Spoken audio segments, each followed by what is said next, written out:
ازيكم؟ انا مين؟ انا زوجة ولا ام ولا مديرة ولا بنت ولا ايه بالظبط؟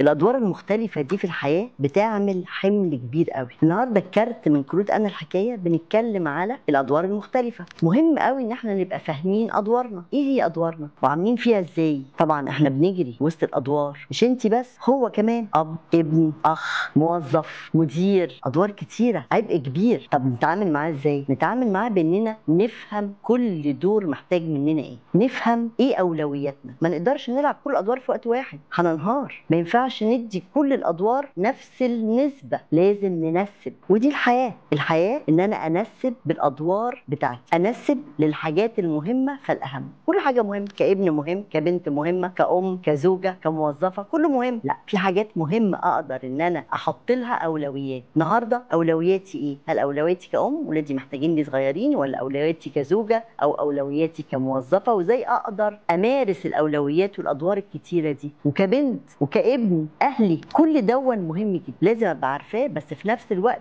لازم ابقى فاهماه، علشان في ادوار بتيجي على ادوار وبتاثر على حياتي، وبتاثر على المسيره بتاعتي، وبتاثر على سعادتي، اللي احنا اصلا بنعمل كل ده علشان نقدر نعيش في سعاده. هديكوا حاجه صغيره جدا نقدر نشتغل بيها مع نفسينا على الادوار دي، لان الحته دي مهمه قوي. هاتي ورقه وقلم، او هات ورقه وقلم واكتب 3 ادوار رئيسيه واشرحهم، وايه اهميتهم بالنسبه لك، وليه هم دول الاولويه. لما تقعد تتكلم مع نفسك او تتكلمي مع نفسك في ادوارك وتفهميها كويس قوي، هتقدري تعمليها كويس قوي. انت الحكايه وانت الحكايه، وادوارك المختلفه.